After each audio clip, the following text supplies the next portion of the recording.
Hai guys, welcome back to Gios Class. Nah, hari ini aku mau membahas tentang salah satu topik yang ada di pelajaran keuangan ya, yaitu cara mencari yield to maturity ya dalam sebuah obligasi. Nah, kemarin aku udah ngebahas banyak tentang cara mencari harga ya. Nah, hari ini aku mau membahas tentang cara mencari yield to maturity ya. Nah, sebenarnya aku mau review lagi apa sih sebenarnya yield to maturity ini ya. Nah, yield to maturity ini itu adalah imbal hasil ya, imbal hasil atau return yang diterima atau yang didapat oleh seorang investor ya, investor obligasi. Nah, tapi jika dia memegang obligasinya sampai jatuh tempo. Memegang obligasi sampai jatuh tempo. Nah, ini perlu diingat ya. Nah, jadi imbal hasil atau return yang didapat oleh investor obligasi jika dia memegang obligasinya sampai jatuh tempo itu adalah yield to maturity. Ibaratnya adalah keuntungan, total keuntungan yang didapat dari seorang investor ketika dia berinvestasi dalam obligasi tersebut. Nah, itu adalah yield to maturity. Nah, yield to maturity ini juga adalah sebagai discount rate ya. Discount rate dalam rumus present value dari kupon atau arus kas obligasi terhadap harganya ya, nanti akan aku jelaskan ya. Nah, jadi aku mau coba langsung masuk aja ya, misalkan ke contoh ya. Misalkan aku punya sebuah obligasi nih, obligasinya nominalnya atau face value-nya adalah $1.000 gitu ya. Nah, kuponnya, misalkan kuponnya itu adalah 7% per annum, per tahun ya, dibayar per 6 bulan atau semi-annual. Lalu jatuh temponya obligasinya adalah 10 tahun ya. Nah, lalu apalagi? Nah, kalau misalkan kita disuruh mencari yield to maturity, biasanya kita akan dikasih tahu harganya ya. Karena tanpa harganya kita nggak akan bisa mencari yield to maturity-nya. Misalkan harganya adalah 1075. Dijual dalam premium ya. Nah, berapakah yield to maturity-nya? Nah, ini ada beberapa cara untuk mencari yield to maturity-nya ya. Nah, sekarang untuk yang pertama, kita harus mencari yang namanya N-nya dulu ya. Periodenya, jumlah periodenya. Nah, jadi kalau obligasi ini, kalau kita masukkan ke dalam sebuah timeline ya, aku gambar garis.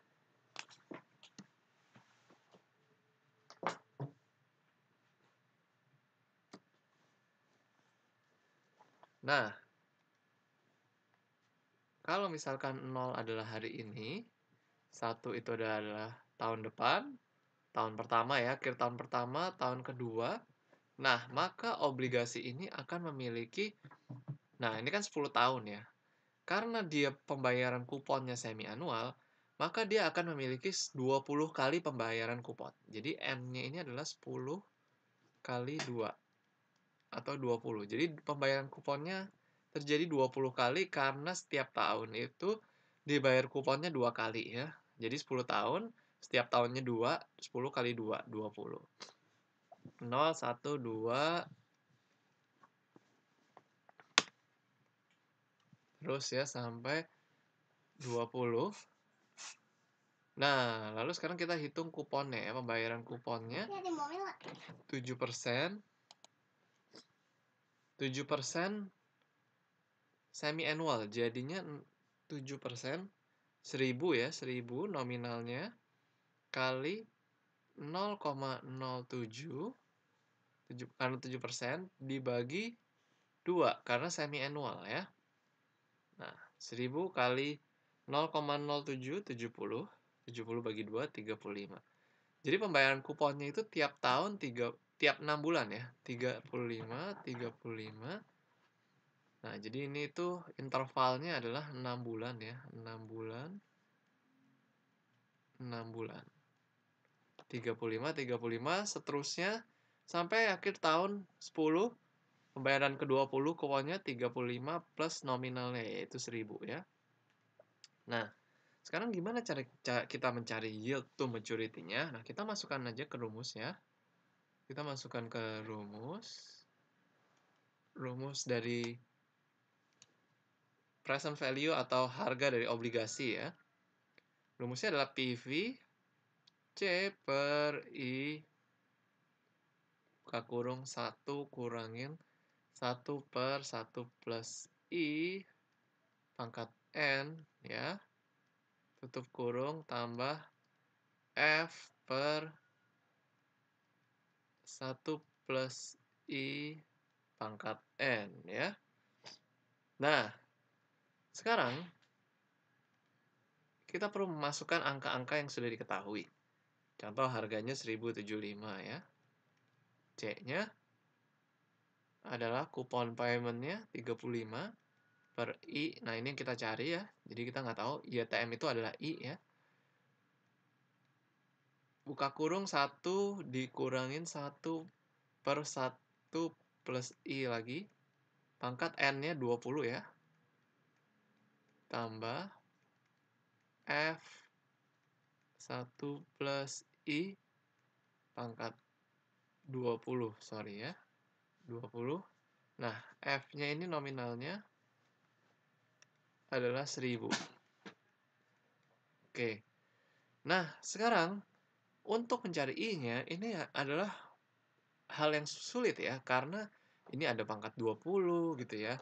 Dan juga I-nya sebenarnya ini harusnya dibagi 2 lagi, karena itu adalah semi annual pembayaran kuponnya. Jadi ini susah banget untuk mencari I-nya dengan menggunakan persamaan matematika seperti ini. Nah, jadi gimana solusinya? Nah, solusinya bisa dengan menggunakan 2 cara, yaitu dengan menggunakan kalkulator finansial atau kalkulator yang bisa menghitung yield to maturity dari sebuah obligasi ya. Beberapa kalkulator scientific pun yang canggih-canggih bisa, tapi kebanyakan kalkulator finansial lah yang bisa digunakan untuk mencari yield to maturity ya. Nah, yang kedua adalah kita bisa menggunakan kalkulator yield to maturity yang ada di internet ya. Nah, contohnya seperti ini. Nah, misalnya kita Google search saja. Nah, misalkan kita Google search YTM kalkulator gitu ya.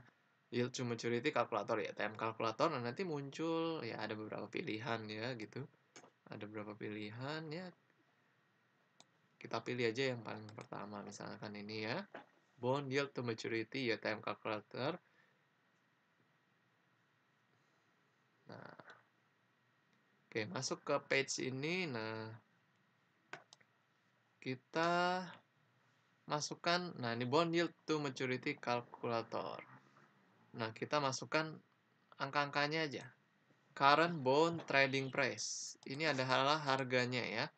Nah, tadi harga bond aku itu adalah 1075. Jadi kita masukin P-nya ya. Ingat ini P-nya bukan nominalnya. Nah, bond face value atau par value ini nominalnya. Nominalnya 1000 benar. Years to maturity kebetulan sama 10 tahun. Annual coupon rate tadi aku 7% ya. Nah, ini kita ganti 7. Nah, terus coupon payment frequency. Nah, tadi ini ada banyak ya, ada annually, twice a year, semi annual, quarterly 4 kali, monthly 12 kali. Nah, twice a year berarti 2 kali ya, pakai yang twice a year semi annual. Nah, lalu sudah semuanya tinggal kita compute yield to maturity. Nah, di sini kita akan mendapat yield to maturity 5,992. Nah, jadi itu adalah yield to maturity-nya. I-nya adalah 5,992 ya persen, atau kalau kita bulatkan bisa jadi 6% lah gitu. Nah, itu adalah cara yang bisa kita gunakan ya, cara yang cukup mudah dan tidak perlu membeli, bahkan tidak perlu membeli financial calculator untuk mencarinya. Kalian bisa langsung terapkan kalau kalian ada PR untuk mencari yield to maturity ya. Nah, itu aja sih yang mau aku jelasin. ke kalian tentang cara mencari yield to maturity. Kalau kalian masih ada pertanyaan, kalian boleh tulis di kolom komentar. Thank you guys for watching this video. See you again in the next video.